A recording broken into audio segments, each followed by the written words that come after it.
কি অবস্থা গেল। আল্লাহ রাব্বুল আলামিন দ্রুত এর সমাধান যেন আমাদেরকে এনে দেন, স্বাভাবিক অবস্থায় যেন আমরা ফিরতে পারি। কারণ ওনাদের খালি দোষই আমরা অনেকে দেখি, ভালো কাজও আছে। 24 ঘন্টা ডিউটি এই পৃথিবীতে আমার মনে হয় কোনো শ্রেণী বিভাগের লোক যদি করে সেটা পুলিশ। অন্যান্য কর্মজীবনে যারা আছে তাদের সর্বোচ্চ 8 ঘন্টা 10 ঘন্টা করে ডিউটি করা লাগে, আর ওনাদের কোনো 8-10 নেই, 24 ঘন্টায় ডিউটি। ঘুমিয়ে আছে, যদি সাইলেন্ট বাজে দে ওই অবস্থায় দৌড়বে। জানে আমার যতটুকু বাস্তবতায় আমি দেখেছি, ওনাদের সাথে আমি অনেক মিশেছি। শুধু ফরজ কাজগুলো যদি প্রশাসনের মানুষগুলো করতে পারে, ফরজ যেগুলো আছে, আমার মনে হয় যে দায়িত্ব পালন করে তারা, পুরাটাই তাদের এটা আল্লাহ ইবাদত হিসাবে লিখেন। কয়েকদিন আগে যশোরের শ্রদ্ধাভাজন এসপি স্যার উনি ঘোষণা দিয়েছেন, পুলিশের এই চাকরি আমি জান্নাতে যাওয়ার মাধ্যম হিসাবে নিয়েছি। অনেক দামি কথা। এরকম মন মানসিকতা বাংলাদেশে এখন প্রশাসনে যারা আছে প্রত্যেকের ভেতরে যেন আল্লাহ দান করে। আর ক্যান্সার যেগুলো, এই যে 3 ইঞ্চির মতো, এটা আসলে একটা ক্যান্সার। এই ক্যান্সারগুলোর তো হেদায়েত পাবে না, কারণ যারা মানুষের ওপরে জুলুম করে তাদের হেদায়েতের রাস্তা বন্ধ হয়ে যায়। আল্লাহু লা ইয়াহদিল কওমাজ জালিমিন। আল্লাহ বলেন আমি জালেমদেরকে হেদায়েত দিচ্ছি না, দেবও না। ইয়াহদি এটা মোজারে, বর্তমান ভবিষ্যৎ, প্রেজেন্ট ফিউচার। এজন্য যারা জুলুম করেছে এই মানুষগুলো আল্লাহর হেদায়েত থেকে, জান্নাত থেকে আপনি বঞ্চিত। আপনার দুনিয়াও শেষ, আখেরাতও শেষ। দুনিয়া তো আপনার শেষ হয়েই গেছে, আপনি টের পাচ্ছেন। আর আখেরাত যে কত ভয়ঙ্কর জালেমদের জন্য। জালেমরা হামজার মামলার আসামি না, এটা সরাসরি আল্লাহর মামলার আসামি। কথাটার ওজন টের পাচ্ছে, অনেক বেশি লোড এটা। আল্লাহ পাক বলেন ইন্নামাস সাবিলু আলাল্লাযিনা ইয়াযলিমুনান নাস। সূরা শূরা 25 নম্বর পারার 6 নম্বর পৃষ্ঠা 13 নম্বর লাইনের 42 নম্বর আয়াতের প্রথম অংশে আছে তাফসিরে ফি জিলালিল কোরআন। রব্বুল আলামিন বলেন অবশ্যই আমি আল্লাহ মামলা দায়ের করব, কেস দেব। বুঝতেছেন? আল্লাহ কেস দেবে। পুলিশের কাজে যদি কেউ বাধা দেয় তাহলে পুলিশ বাদী কেস হয়। আল্লাহর কাছে বাধা দিলে আল্লাহ বাদী কেস হবে। তাহলে পৃথিবীতে আল্লাহ বাদী কাজ একটা আছে, সেটা জুলুম করা। জুলুম করা এটা কি বাদী কেস হবে? আল্লাহ বাদী কেস। উনি নিজে বাদী হয়ে কেস দেবেন, নিজে মামলা দায়ের করবেন, নিজেই অভিযোগ লিখবেন, নিজেই বিচার করবেন, নিজে রায় দেবেন। কিছুদিন আগে আমাদের এই সিস্টেম ছিল, ওনারা নিজেরাই ধরে নিয়ে যেত, নিজেরাই লিখত, নিজেরাই উকিল, নিজেরাই বিচারপতি, নিজেরাই রায়। এইটা হয়েছিল আমার সাথে, আমি নিজে টের পেয়েছি, এই জন্যে বললাম। সবাই না, যে এই সিস্টেম যদি আল্লাহ নিজে শুরু করে বলেন তো তখন আপনি কি করবেন? আপনি দেখেন সব কিছু দলীয়করণ করতে করতে এমন জায়গায় দেশটা নিয়ে গেছে, এমন দুর্নীতিগ্রস্ত হয়েছে দেশটা, জাতীয় মসজিদের খতিব পর্যন্ত পালিয়েছে। একটা দেশের কেন্দ্রীয় মসজিদের ইমাম যদি পালিয়ে যায় তাহলে বোঝা যাচ্ছে দেশটা কোথায় গিয়ে দাঁড়িয়েছে। তাহলে আল্লাহ নিজে বিচারপতি, নিজে রায় দেবে। বিচারপতি যদি খারাপ হয়, যদি চরিত্রহীন হয়, যদি বিবেকহীন হয়, তার রায় যে কত মানুষের জীবন নষ্ট করে দেয় এর বাস্তব প্রমাণে কালামানিক। আল্লাহ এমন ধরা ধরেছে বিসি পর্যন্ত নেই। আমার মনে হয় পৃথিবীর ইতিহাস তৈরি করে দিয়ে গেল এই লোকটা।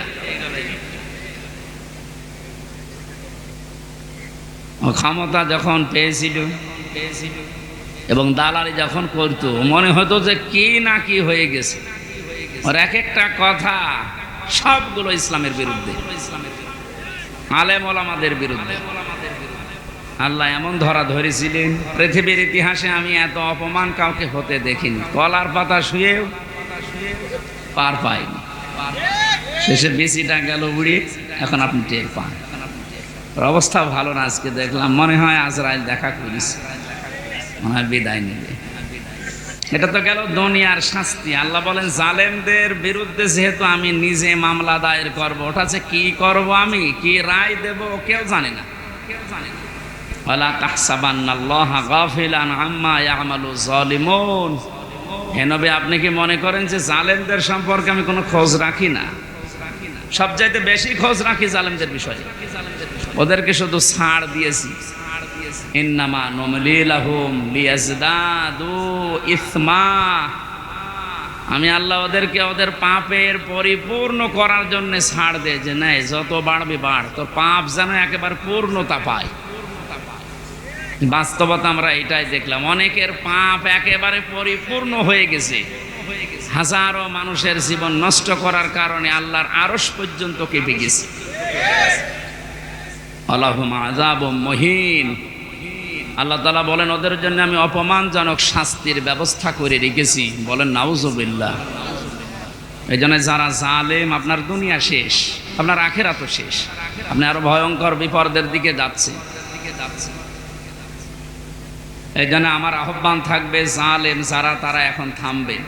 কারণ জালেমের কিন্তু তওবাও কবুল হয় না। ফেরাউনের তওবা কবুল হয়েছিল, কিন্তু এতটুকু বলেছিল আন্নাহু লা ইলাহা ইল্লাল্লাহ বলতে পারেনি। ও যখন ডুবে যাচ্ছিল, একবার উপরে ওঠে আবার পানির নিচে যায়। ফেরেশতা জিবরাইল এসে কাঁটা হাতে নিয়েছিল। তাফসীরে ফি জিলালিল কোরআন, ও যখন বলবে লা ইলাহা ইল্লাল্লাহ বলতে যাবে, তখন এসে মুখের উপরে কাদা লাগিয়ে বলছে তোর আর বলার দরকার নেই, কারণ তুই যা করেছিস। এই জন্য যারা অত্যাচারী হয়, যারা জুলুমবাজ হয়, এই মানুষগুলো যদি মনে করে শেষে ভালো হয়ে যাব, না, তাদের আর তওবা কবুল হয় না। কারণ তাদের পাপের কারণে তারা শেষে ডুবে মরে। এই যে মহিন শব্দটা আছে, ওয়ালা কোরআনের প্রতিটি শব্দ কিন্তু 100% সত্য, না 98%। আলাহুম আযাবুম মুহিন, তাদের জন্য আমি অপমানজনক শাস্তির ব্যবস্থা করে রেখেছি। ফিদ দুনিয়া ওয়াল আখিরাত, দুনিয়া এবং আখিরাত। প্রশ্ন আসতে পারে, তারা তো কিছু কিছু মানে, নামাজও পড়ে, রোজা রাখে, দান সদকাও করে। হ্যাঁ, এবার শুনুন, সূরা বাকারা প্রথম নাম্বার পারার 12 নম্বর পৃষ্ঠা 7 নম্বর লাইনের 85 নম্বর আয়াতের মাঝের অংশে আছে, আফাতুমিনুনা বিবা'দিল কিতাবি ওয়া তাকফুরুনা বিবা'দ ফামা জাযাউ মান ইয়াফআলু যালিকা মিনকুম ইল্লা খিজিয়ুন ফিল হায়াতিদ দুনিয়া। আল্লাহ পাক বলেন, কোন মানুষ যদি পৃথিবীতে আমার কোরআনের কিছু মানে আর কিছু বাদ দিয়ে দেয়, আমার মনে হয় সারা বিশ্বের যতগুলো দেশে ঘুরলাম, অন্যান্য দেশে যারা কাফের তারা আসলেই কাফের। আমাদের যে 96% মুসলিম, আমরা অন্য আর যাই করি, আল্লাহ একজন আছে এটা তো বিশ্বাস করি। এই 96% মানুষেরা কি কথা বলে? 4% নয়, বাদ দিলাম। এই মানুষগুলোর ভেতরে আল্লাহর এই আয়াতটা 100% আমার মনে হয় মিলে যায়। কিছু মানি আমরা কোরআনের, কিছু জানার পরও অস্বীকার করি, অহংকার করে মুখ ফিরিয়ে চলে যায়। এটা যদি কোরআনের সাথে কারো আচরণ হয়, আপনি নামাজের কথা বললে খুব ধীরস্থির ভাবে শোনেন, মেনে নিতে চান, রোজার কথা বললে খুব ভালোভাবে শোনেন, মেনে নিতে চান। যদি শুধু দুনিয়ার সাথে সম্পর্কিত হতো, আল্লাহর কসমে যে কোরআন আমি বলতাম না। এটা যেহেতু সম্পর্কিত আখিরাতের সাথে, এই জন্য আপনাকে আমি সতর্ক করছি, আর আপনি নিয়েই এসেছেন জানার জন্য। আর আমি 2টা সিস্টেম বলছি। কিয়ামতের ময়দানে আল্লাহ পাক যখন বিচারের ব্যবস্থা করবেন, বিচারের প্রথম ধাপে আল্লাহ দুনিয়ার মানুষকে তার সামনে ডাকবেন স্রেফ একা একা। আমি আমার ঈমান থেকে কথা বলছি। যারা শুনছেন নিজের মনে করে শুনবেন যে প্রত্যেকের জন্য একই কথা। প্রতিটি মানুষ যখন আল্লাহর সামনে দাঁড়াবে, স্রেফ কয়জন করি? আরো জোরে বলেন না। অনেকে ছড়িয়েছে না কিয়ামতে অনেক বাবা অনেক দাদা লক্ষ লক্ষ মুরিদ নিয়ে উঠবে, এটা দাহা মিথ্যা কথা। সূরা মারিয়াম 16 নম্বর পারা 10 নম্বর পৃষ্ঠার 15 নম্বর লাইনের 95 নম্বর আয়াত, এটা শেষ নাম্বার রুকুতে আছে। এটা আছে ইবনে কাসিরের ভেতরে, নাকি আরো দলিল দেওয়া লাগবে? হ্যাঁ, আরো দলিল দেবো নাকি? আর তো দলিল নেই, কোরআনের উপরে আর দলিল আছে? আল্লাহ পাক বলেন প্রতিটি মানুষকে আমি আল্লাহ কিয়ামতে আমার সামনে বিচারের জন্য ডাক দেব। প্রথম ধাপে একা একা। কয়জন করি? কেউ থাকবে না পাশে। একটু নিজের দিকে মিলান তো এই বাস্তবতাটা। আপনি নিজে দাঁড়িয়ে আছেন আল্লাহর সামনে, আল্লাহ এবার জিজ্ঞাসা করবে, হামজা 2024 সালের আগস্ট মাসের 31 তারিখ পর্যন্ত তোরে মাফ করে দিলাম, যা। শুধু সেপ্টেম্বরের 1 থেকে 6 তারিখ, এই 6 দিনের হিসাব দিয়ে তুই জান্নাতে চলে যা। ও ফরিদপুরবাসী, আমার যতটুকু বাস্তবতা আমি যা দেখতে পাচ্ছি, আমার যা ঈমান আমল আছে, আমার তো এই 6 দিনের হিসাব এখনো জোগাড় করা সম্ভব না। আপনারা পারবেন না?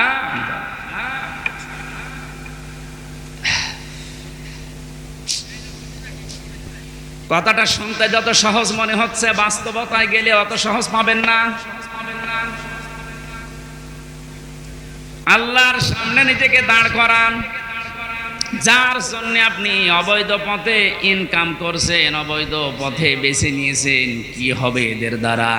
কোরআনে কারীম সতর্ক করছে, লান তানফাকুম আরহামুকুম ওয়ালা আওলাদুকুম ইয়াউমাল কিয়ামাহ ইয়াফসিলু বাইনাকুম ইন্নাল্লাহা আল্লাহু বিমা তা'মালুনা বাসীর।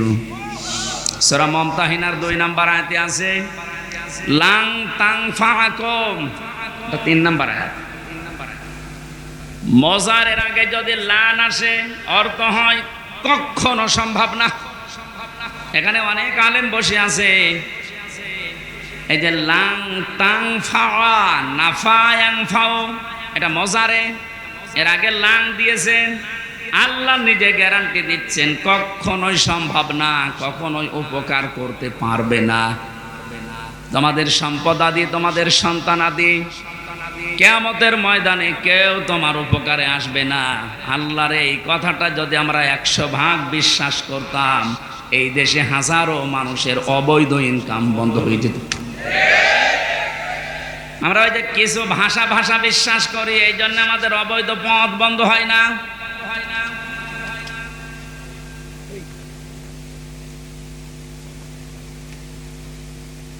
অন্য যে যা করে করুক গা, অন্তত আমি তো ঠিক থাকতে পারি। জীবন চলে গেলেও কার জন্য কি করব? আমার সন্তানের জন্য, স্ত্রীর জন্য। এরা সব কিছু আমার থেকেই পার্থক্য করে দেবে আল্লাহ। সেঙ্গায় ফৎকার দেওয়ার সঙ্গে সঙ্গে যত রকমের সম্পর্ক ছিল আপনার দুনিয়ায়, আল্লাহ বলেন ফালা আনসাবা বাইনাহুম। নসবের বহু বছর আনসাব, কোন সম্পর্ক আর বাকি থাকবে না, সব কাট করে দেবেন। যা নিজের স্ত্রীকে দেখার পরও বলবেন, কে তুমি? আমার তো দুনিয়ায় বিয়েই হয়নি, বউ পাবো কোথায়? ও দুনিয়ার মুসলমান ভাইরা, অন্য জাতির কথা আমি বাদ দিলাম। আমরা যেহেতু জান্নাত বিশ্বাস করি, কিয়ামতে জবাব দেওয়া লাগবে বিশ্বাস করি। আমরা ভুল করি, কি করি? আমাদের সাবধান থাকা লাগবে, আমি যেন জবাবটা ঠিক করতে পারি।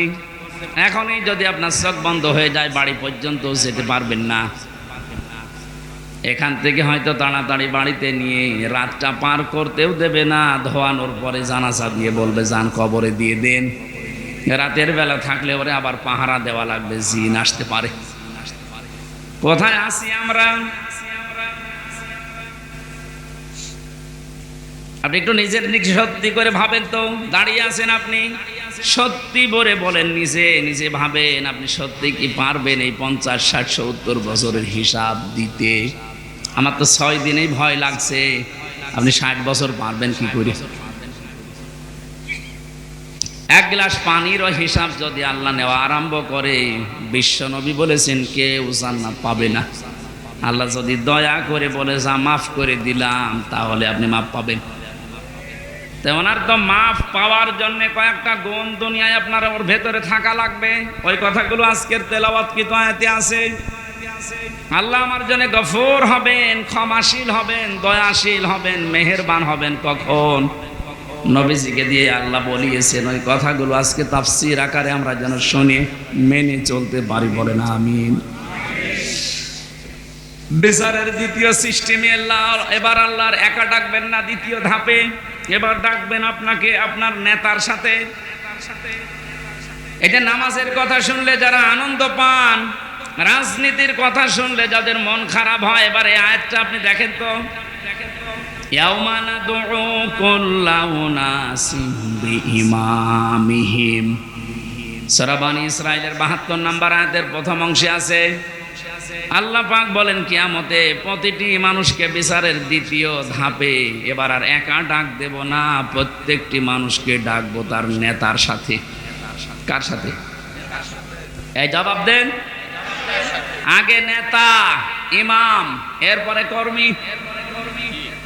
আপনি এবার ভাবেন তো, যার আদর্শ মেনে আপনি রাজনীতি করেন, যাকে আপনি ভোট দেন, যার পেছনে স্লোগান দেন, যার কাছ থেকে টাকা পয়সা খান, এই লোকটা কিয়ামতে আপনার সামনে থাকবে, আপনি পেছনে।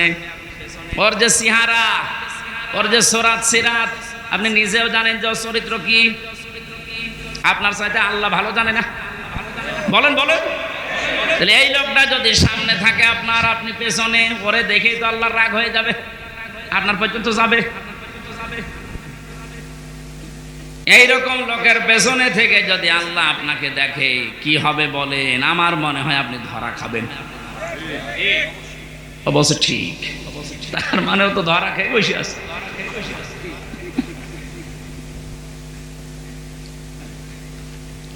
না, আসলে তো ঠিকই বলেছে, কারণ যেরকম চলে ঠিক ওই রকম কায়দায় বলছে। আমরা যেন ধরা না খাই, এই জন্যই তো সতর্ক করছি।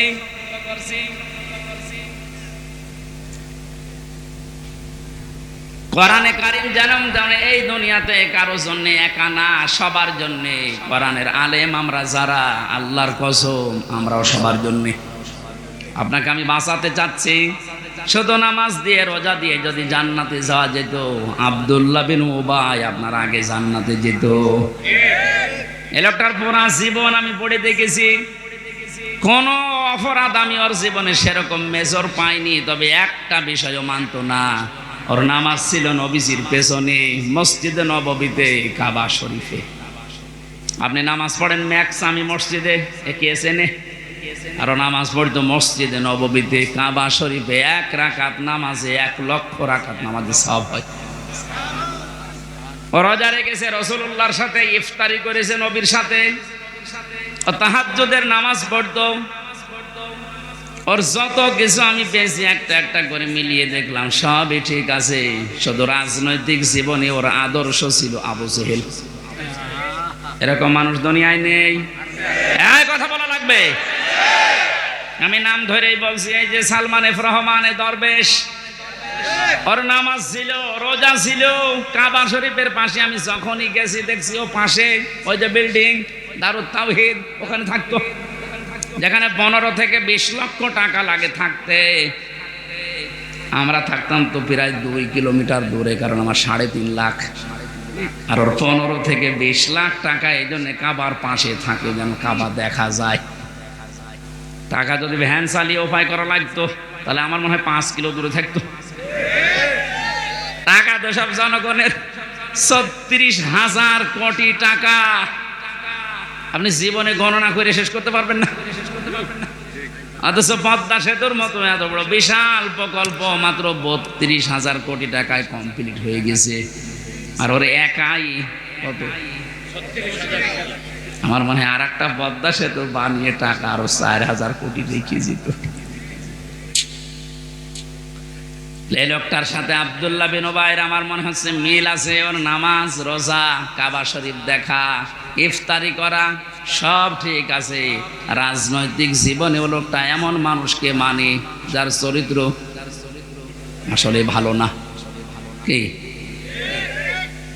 ওর নিজের চরিত্র যে ভালো না তার প্রমাণ দেখেছেন, দাড়ি কেটে নম হয়ে গেছে।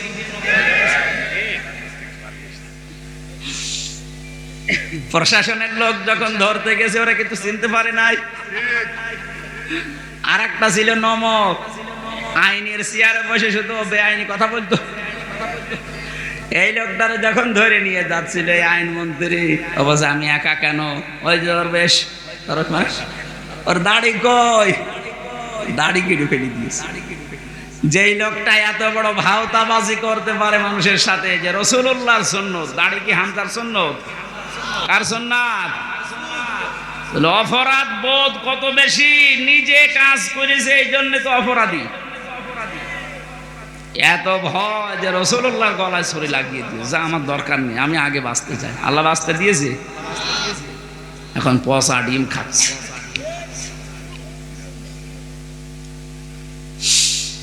ফরিদপুরবাসী, যেহেতু আপনি বুঝেই ফেলেছেন কিয়ামতের ময়দানে দ্বিতীয় ধাপে আপনাকে আল্লাহ আপনার নেতার সাথে ডাকবে, সুতরাং এমন মানুষের পেছনে থাকা লাগবে যাকে দেখলে আল্লাহ রসুলের কথা মনে হয় এবং যার কর্ম এবং বাস্তবতা রাসূলুল্লাহর সাথে মিলে যায়।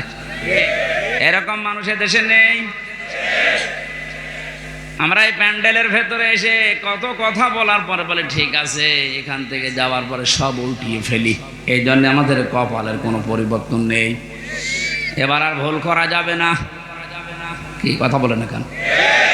এবারও যদি ভুল করেন আবার পেছিয়ে যাবেন। আশা করছে আপনার বিবেক কাজে লাগবে।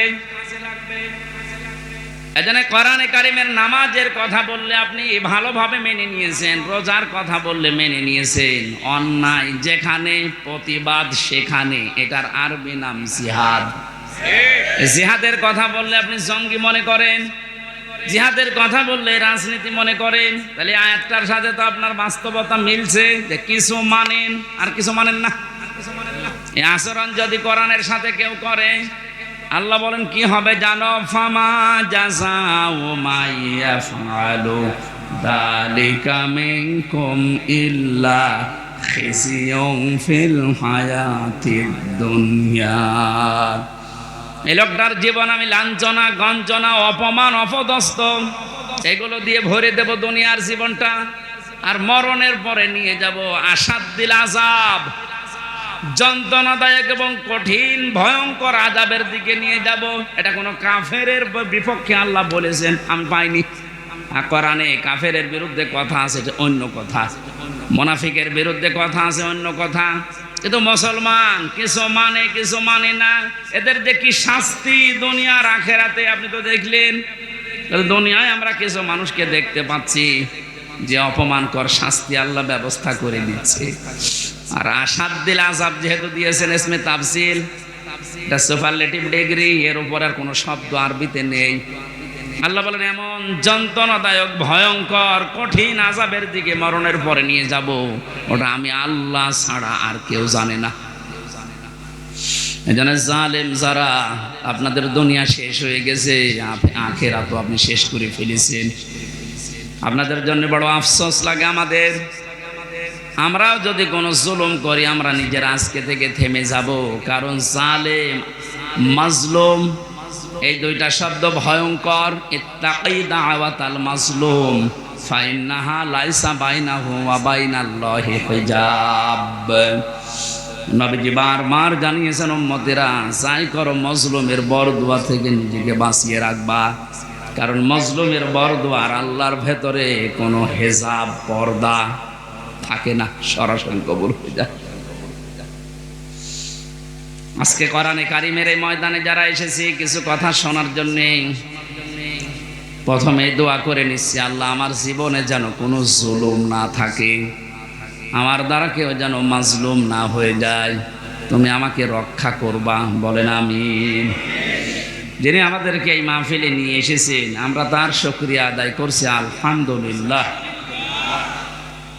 দরুদ আর সালাম পড়ছি আমাদের নবী মুহাম্মদ রাসূলুল্লাহ সাল্লাল্লাহু আলাইহি ওয়াসাল্লামের প্রতি। আমাদের আজকের আলোচনার বিষয় হচ্ছে আল্লাহ নিজে আদেশ দিচ্ছেন, হে রাসূল, 6টা গুণ যারা অর্জন করবে দুনিয়ায়, আপনি তাদের জন্য আমার কাছে ইস্তেগফার করেন, ক্ষমা চান। ক্ষমা করার মালিক একচ্ছত্র কে বলেন তো? দুনিয়ার কোন পীরের আছে? নবীজির আছে? না। ক্ষমা করতে পারে শুধুমাত্র আল্লাহ নিজে।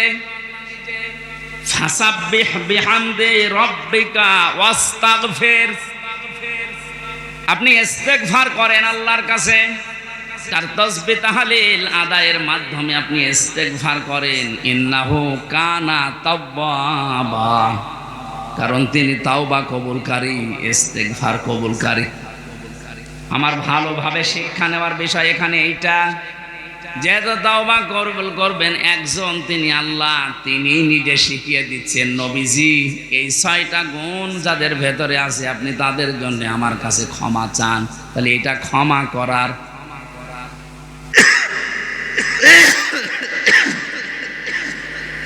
এই আয়াত থেকে বোঝা যাচ্ছে আল্লাহ এই 6টা গুণ বিশিষ্ট মানুষদেরকে ক্ষমা করবেন বলে জানিয়েছেন।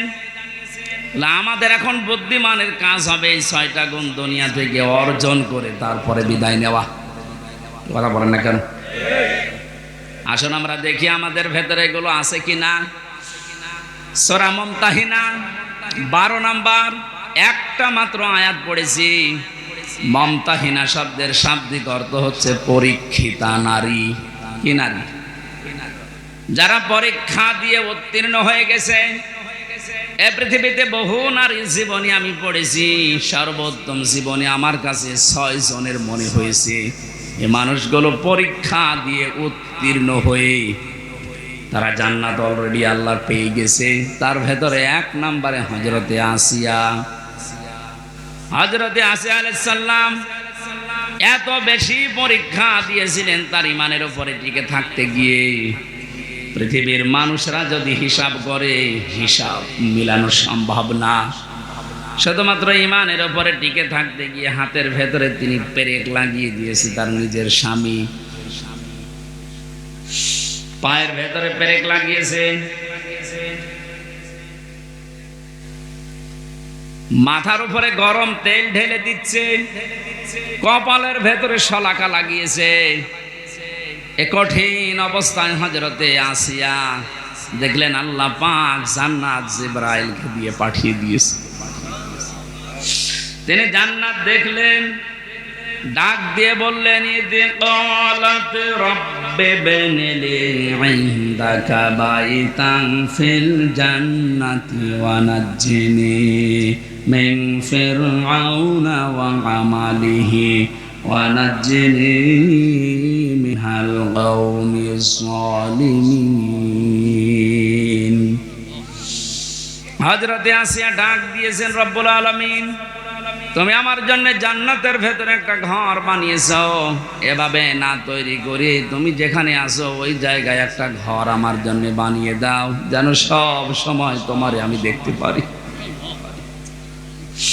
হযরতে আসিয়া 2 নম্বর কথা বলেছিলেন, ওয়ানাজ্জিনি মিন ফিরআউনা ওয়া আমালিহি ওয়ানাজ্জিনি মিনাল কওমিজ যালিমিন। এই একটু খেয়াল করবেন এবার। সম্মানিতা মা বোনেরা, অনেক বেশি ভালোবাসি আপনাদেরকে, আমি চাই না আপনারা জাহান্নামী হয়ে যান।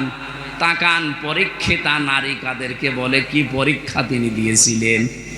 এত বড় কঠিন মুসিবত, বিপদ, এত বড় বিশাল শাস্তির ভেতরে হযরতে আসিয়া তিনি তার স্বামীর জন্য বরদোয়া দেননি।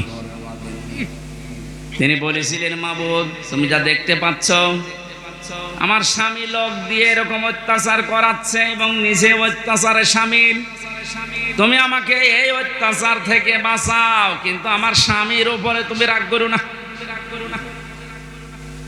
ও বাংলার মা বোনেরা, এদেশে পুরুষ নির্যাতন নারী নির্যাতন করলেই মামলা হয়ে যায়, পুরুষ নির্যাতনের কোনো মামলা নেই। আমি জেলখানায় 3টা বছর থেকে অনেক কিছু দেখেছি। এখানে 100 ভাগের প্রায় 60 ভাগ লোক শুধু এই দাম্পত্য কলনি জেল খাটতেছে। মেয়েদের এই ছোট মনের কারণে পেরে ওঠে না। প্রত্যেকেই কি হুজুর বলেন আর কি খেজুর বলেন, এদের এই মানুষগুলো যদি একটু মন উদার করতো, আমার মনে হয় পরিবারে আমাদের শান্তি আরো ফিরে আসতো। বাস্তব দেখেছি যে জল্লাদটা এখন আছে, আগে তো শাহজাহান ছিল, ও মারা যাওয়ার বের হয়ে মারা গেছে, এখন নতুন একজন দায়িত্ব পেয়েছে, ইলিয়াস, চট্টগ্রামে বাড়ি। লোকটাকে একদিন বললাম, ভাই কি অবস্থা বলেন তো? আমার বলছে, হুজুর আমার এখন 35 বছর বয়সে আমি জেলখানায় এসেছি। এর 17 বছর ছিলাম আমি সৌদি আরবে, আর আমার এখন ফাঁসির আসামি আমি। আমার যদি এখন যাবজ্জীবন হয়ে জেল খাটা লাগে, কমপক্ষে 22 বছর জেলে থাকা লাগবে। 35 থেকে 17, এরপরে 22, হিসাব করে দেখেন 74 বছর হবে। কত? 74 বছর বয়সে লোকটা জেলখানা থেকে বের হবে। খুব বড় অপরাধ করে গেছে না? পুরা জীবনই আমি শুনেছি যে কি কি করতেন। সৌদি থেকে 17 বছর পরে বের হলাম, দেশে আসার পরে বিয়ে করলাম। বিয়ে করার পরে আমার বউর সাথে আমার মায়ের মিল নেই। সব জিনিস আমি চাহিদা মতো পূরণ করেছি, কিন্তু মাকে আর ওই ছোট বোনকে কিছু দিলেই ওর মন খারাপ হয়ে যায়। দিন রাত নেই, সব সময় শুধু মনোমালিন্য, ঝগড়া। শেষ পর্যন্ত আর পারলাম না যে আমার সম্পদ আমার মাকে দেই, আমার বোনকে দেই। ওর সমস্যা কি? সংশোধন করার জন্য একটা থাপ্পড় দিয়েছিলাম, ও ছাতা গেছে মুইরি, মানে একটু জোরে। এই লাগবে না, বসে। মারা যাওয়ার পরে তো বউ মারা কেস, প্রথমে ফাঁসি হয়ে গেল, এরপরে যাবজ্জীবন। এখন 22 বছর থাকা লাগবে আমার, 11 বছর চলছে।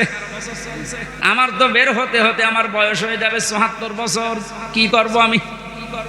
আমারে বলছিল, আপনি তো ওয়াজ করেন, বাইরে যে অন্তত একটু বলেন যে আমার মতো বিপদে যেন কেউ না পড়ে।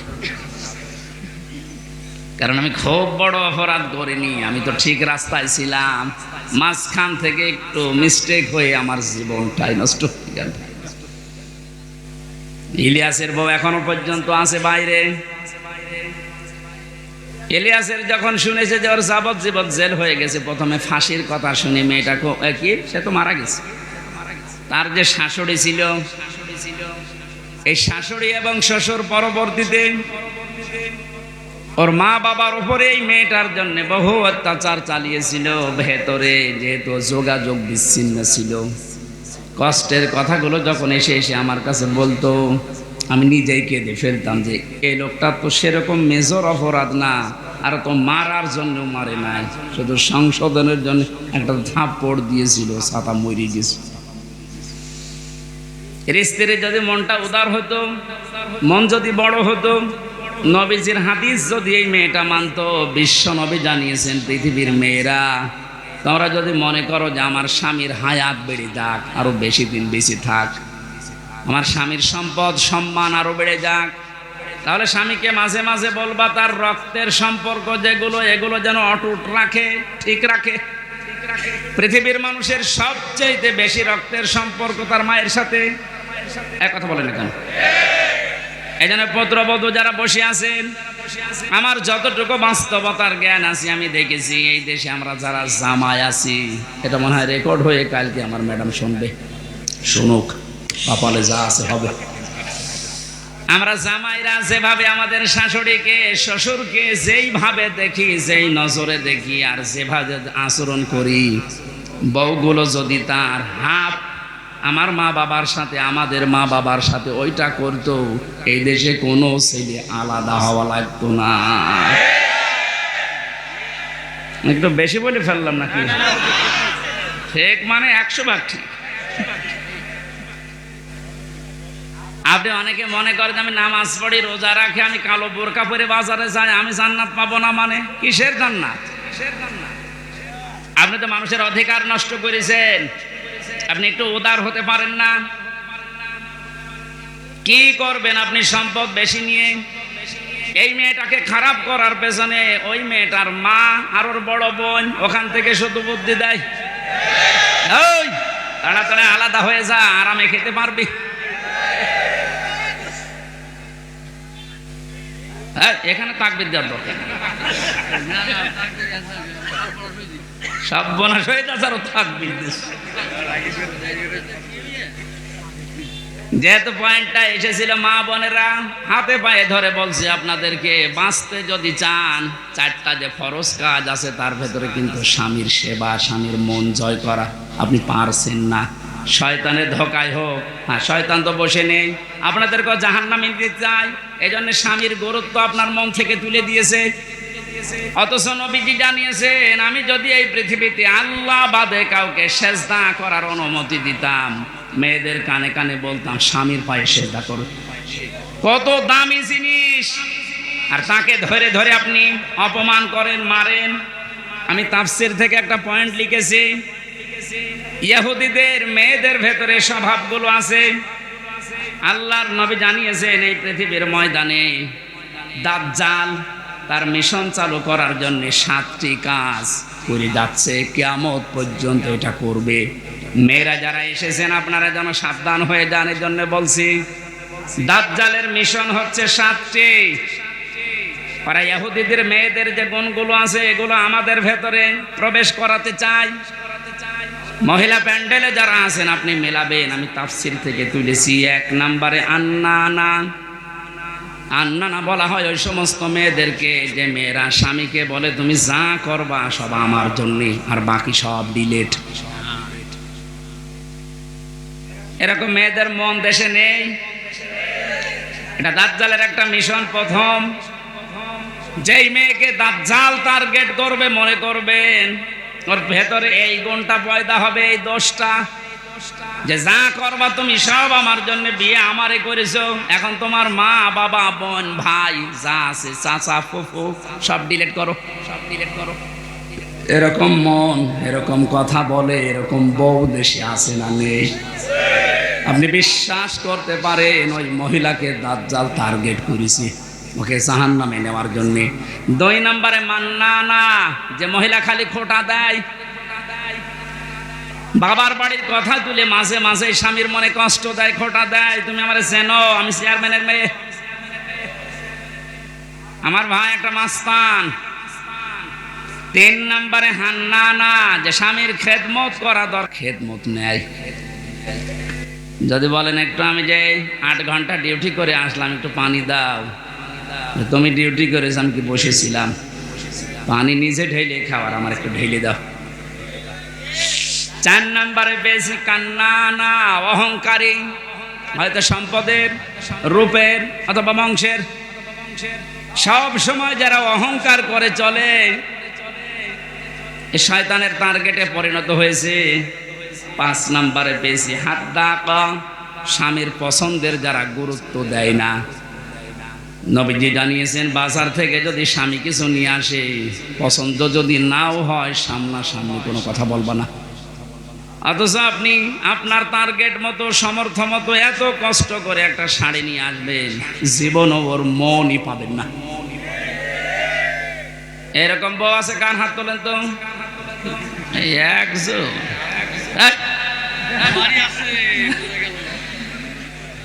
6 নম্বরে বেশি সাদ্দাকা, যারা হারামের প্রতি উৎসাহ দেয় স্বামীকে, খালি মাঝে মাঝে অন্যের তুলনা তুলে ধরে, যে কি করো, পাশের বাড়ি দেখো না, ওর বেতন তো তোমার চাইতে কম।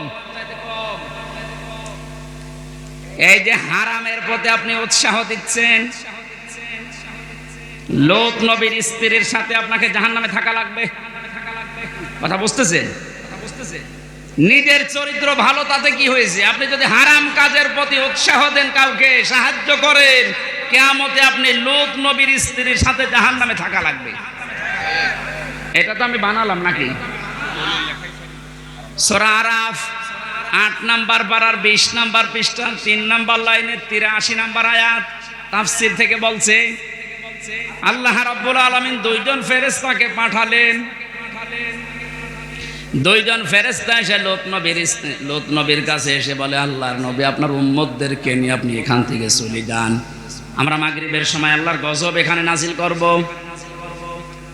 কিন্তু সাবধান, ফাআনজাইনাহু ওয়া আহলাহু ইল্লা ইমরাতাহু কানাত মিনাল গাহবিরিন।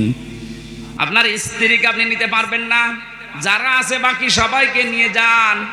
আপনাকে যারা স্বীকার করেছে আপনার উম্মত, নিয়ে যান, স্ত্রীকে নেবেন না। প্রশ্ন আসতে পারে, লূত নবীর স্ত্রীর চরিত্র খারাপ ছিল? না না, পৃথিবীর কোন নবীর স্ত্রীর চরিত্র খারাপ ছিল না, কারণ হারাম রক্তের ভেতরে আল্লাহ নবীদের রক্ত ঢোকান নাই।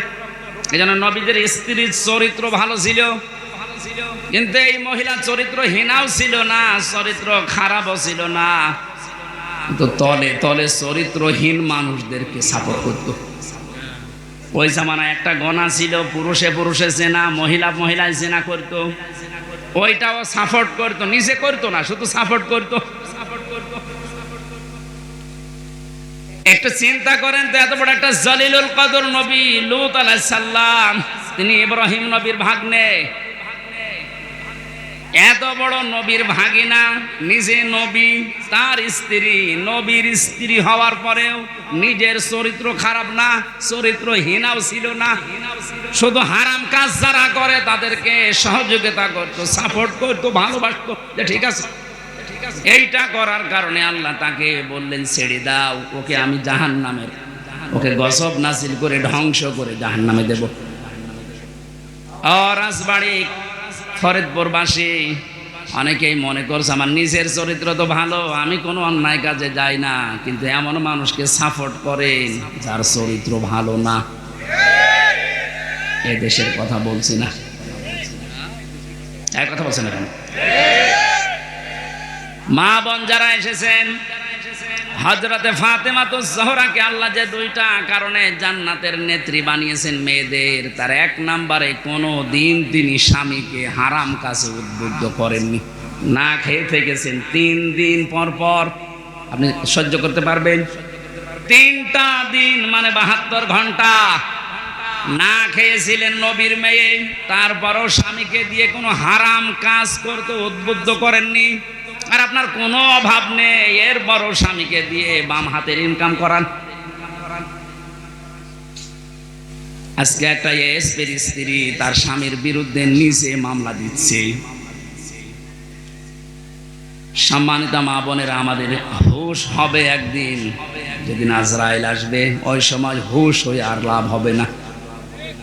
এখনই হুঁশ ফেরা দরকার। 7 নম্বরে পেয়েছি বাররাক, এটা না বলাই ভালো। হ্যাঁ, বলে আমি মায়ের খাই। বাররাকা মানে এমন স্ত্রী যে স্বামীর গায়ে হাত তোলে। এই কথা বলছে না কেন? এরকম মানুষ দেশে নেই? বহু পালোয়ান বাইরে বীর, ভেতরে যায় ক্ষীর হয়ে যায়। এটা দাজ্জালের যে 7টা মিশন নারীদেরকে নিয়ে, এখানে যারা এসেছে এই মেয়েরা যেন এই মিশনে এই খপ্পরে না পড়ে, বলেন আমিন। এত বড় কঠিন মুহূর্তে হযরতে আসিয়া তার স্বামীর জন্য বরদোয়া দেননি। হ্যাঁ, তিনি বলেছিলেন, আল্লাহ তুমি আমাকে বাঁচাও, নাজ্জিনি মিন ফিরআউনা ওয়া আমালিহি ওয়া নাজ্জিনি, একালিপ করে টান আছে, তুমি আমার স্বামীর অত্যাচার এবং যাদেরকে দিয়ে অত্যাচার করাচ্ছে এই জালেমদের কবল থেকে তুমি আমাকে বাঁচাও, কিন্তু আমার স্বামীর উপরে তুমি গজব দিও না। এত বড় কঠিন মুহূর্তেও যদি বরদোয়া না দিতে পারে, আপনার কি হয়েছে? একটা সাবান কম হলে আপনি ফোঁটা দেন, বরদোয়া দেন, উল্টা পাল্টা কথা বলেন। পরীক্ষিতা নারী হওয়ার জন্যে 28টা গুণ মেয়েদের অর্জন করা লাগে। সূরা নিসার ভেতরে ধারাবাহিকভাবে আল্লাহ দিয়েছেন। ইবনে কাসির তাফসীরটা মেয়েদেরকে পড়াবেন। আমার আজকের আলোচনার বিষয় ওইটা না, শুধু নামকরণটা বললাম। সূরা মুমতাহিনা শব্দের শাব্দিক অর্থ পরীক্ষিতা নারী। কি নারী? যে সমস্ত মেয়েরা পরীক্ষা দিয়ে পাশ করেছে তাদের ভেতরে 6টা গুণ আপনি হে নবী দেখতে পাবেন। এরা যখন আপনার কাছে বায়াত নেবে বলে আসবে, তাদেরকে আপনি বলবেন, মেয়েরা এসেছিল নবীজির কাছে, এসে বলে, হে রাসূল, আমরা আপনার সাথে হাত মিলাতে চাই। ইবনে কাসির মুফাসসির বলেন, বিশ্ব নবী জানিয়েছেন, ওই সময় আমি মেয়েদের বেগানা মেয়ের সাথে হাত মিলাই না। অথচ বাংলাদেশে আমরা বহু পীরের নামে কলঙ্ক দেখছি, ওরা মেয়েদেরকে পর্যন্ত মুরিদ বানায়। কথা বলছেন, পুরুষের জন্য মহিলাকে মুরিদ বানানো, তার খেদমত নেওয়া জায়েজ আছে? বলেন বলেন। এগুলো যারা করছেন, না বুঝে করছেন, আপনি থামেন। বিশ্বনবী জানিয়েছেন, হ্যাঁ, এই পৃথিবীতে 3টা জিনিস আমার কাছে সবচাইতে বেশি প্রিয় লাগে, ভালো লাগে।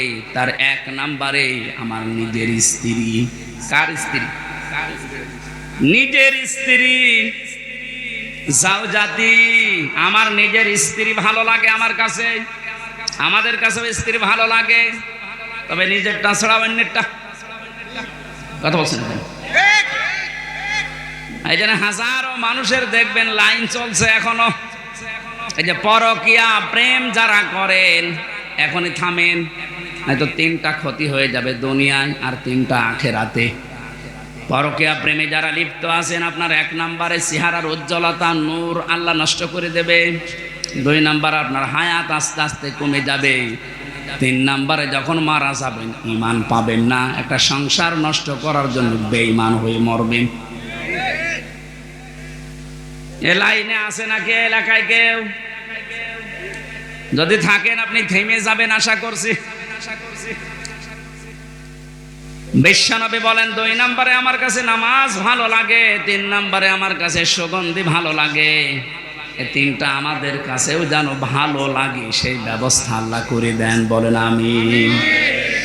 নবীজিকে আল্লাহ ঘোষণা দিলেন, ইয়া আইয়ুহান নাবিয়্যু, হে নবী, ইযা জাকাল মুমিনাতু, মুমিন নারীরা যখন আপনার কাছে আসবে, ইউবাইউনাকা, আমরা বায়াত নিতে চাই, পর্দার আড়াল থেকে আপনি তাদেরকে বায়াত দেবেন 6টা বিষয়ে। যদি এগুলো তারা মানতে পারে, আপনি নিজে তাদের জন্য আল্লাহর কাছে ক্ষমা চাবেন। যেহেতু আল্লাহ শিখিয়ে দিচ্ছেন, তার মানে 6টা কাজ করতে পারলে আল্লাহ নিজে আমাদেরকে মাফ করবেই। 1 নম্বরে দিয়েছেন, আল্লাহ ইউশরিকুনা বিল্লাহি শাইআ। এখান থেকে একটা মাসলা বের হয়। বসেন তো, বসেন, লাগবেন, বসেন। এখান থেকে একটা মাসলা বের হয়। পৃথিবীতে যদি কেউ মুরিদ হতে চান, বায়াত নিতে চান কারো কাছে, এই 6টা বিষয়ে বায়াত নেওয়া লাগবে। বাংলাদেশে এখন 48,000-এর উপরে পীর আছে। কত? ভারতের এই কলকাতার, আসামে আরো বেশি। আমি তো 17, 18, 19, 20 এই সমস্ত সালগুলোতে ভারতের এই কয়েকটা রাজ্যে দেখেছি, ও ঘরে ঘরে পীর। বিশেষ করে মুর্শিদাবাদ, আরে নদিয়া, হুগলি, এই সমস্ত জায়গায় জায়গায় পীর। পীরটা ওরা ব্যবসা হিসাবে নিয়েছে। বাংলাদেশের জরিপে যেটা সরকারি 48,000। আপনারা যদি মুরিদ করতে চান, বায়াত দিতে চান, প্রথমে আপনাকে বলা লাগবে যে আমার দরবারে কোনো শিরিক চলবে না। আল্লাহ বাদে অন্য কাউকে সেজদা দেওয়া কি? আল্লাহ বাদে অন্য কাউকে ডাকা কি? তাহলে যেই দরবারে সেজদা দেওয়া হয়, সে মানুষকে হোক, কবরে হোক, মাজারে হোক, এবং আল্লাহ বাদে অন্য কাউকে ডাকা হয়, এটা কি? আরো জোরে। এগুলো যে দরবারে হচ্ছে, এখানে মুসলমান যেতে পারে? যাচ্ছে না? আশা করছি আপনি থামবেন। আপনি বায়াত যদি নিতে চান, এমন দরবারে যাবেন যেখানে গেলে প্রথমে বলে শিরিক করা যাবে না। শিরিক কি? না। পড়া কোরআন শরীফের ভেতরে আমি 4 প্রকার শিরিক পেয়েছি প্রধানত। শিরিক বিল জাত, শিরিক বিল সিফাত, শিরিক বিল ইখতিয়ারা, শিরিক বিল হুকুক। এ প্রত্যেকটা আবার 4 প্রকার করে আছে। 4 4 16 প্রকার। এটা আবার প্রতিটা 4 প্রকার করে আপনি 48 প্রকার পাবেন, এরপরে 72 প্রকার, এরপরে 120 প্রকার দেওয়া আছে। তাফসীরে হাক্কানি খোলেন, শিরিক 120 প্রকার পয়েন্ট আকারে দিয়েছে। এতগুলো শিরিক যদি এখন পয়েন্ট আকারে একটা একটা করে বলতে যায়, আমি সব লিখেছি, সময় যাবে আর গরমে আমারও সহ্য হচ্ছে না, এই জন্য খুব তাড়াতাড়ি করছি। এগুলো একটু পড়ে নেবেন যে শিরিক আল্লাহ যেটা পারে ওটা অন্য কেউ পারে, এটা বিশ্বাস করার নাম শিরিক। এই কথা বলেন। আইন তৈরি করতে পারে শুধুমাত্র আল্লাহ, এটা অন্য কেউ পারে বিশ্বাস করে যদি কেউ কাজ করে সেও মুশরিক। এই জন্য এই 53 বছর তো চললো, আমরা দেখলাম বাবা চালিয়েছিল, স্বামী চালিয়েছিল, চাচাও চালিয়েছে 9 বছর, বউ চালিয়েছে অনেক দিন, ভাবিও চালিয়েছে, সবাই চালিয়েছে মানুষের তৈরি করা নিয়ম নীতি আইন কানুন দিয়ে। এটার সাথে দ্বিমত আছে? বলেন বলেন। 53 বছরে কাঙ্ক্ষিত মানের শান্তি আপনি দেখলেন কেমন? এখন তো শুধুমাত্র দেখতে বাকি আছে এই কোরআন দিয়ে দেশ চললে কেমন দেখা যায়।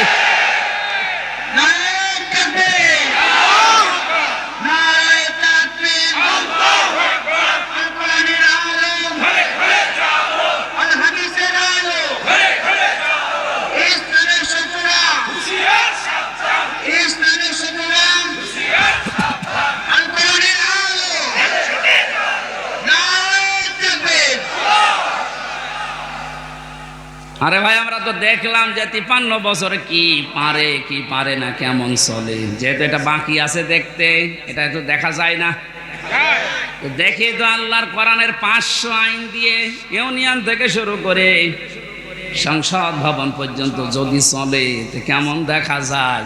আল্লাহ জানিয়েছেন ওটা আমি মিনি জান্নাত বানিয়ে দেব। এটা যেহেতু চর্মচোখে আমরা দেখে মরতে পারি, বলেন আমিন। খুব আশা আমার, খুব আকাঙ্ক্ষা লাগে আল্লাহ কোরআন দিয়ে দেশ চললে কেমন দেখা যায় পৃথিবীতে। আমরা দেখিনি, সৌদি আরবে দেখেছি কিন্তু 100 ভাগ না 70 ভাগ। তাই যে শান্তি পাওয়া যায় মাঝে মাঝে ওখানে, ওটা যদি 100 ভাগ হতো, 30 ভাগ বাকি আছে এখনো। আমাদের দেশটা যদি 100 ভাগ আল্লাহর আইন দিয়ে আমরা চালাতে পারি, আপনি দেখবেন পৃথিবী কেমন শান্তি স্বস্তি নিরাপত্তা ফিরে আসে।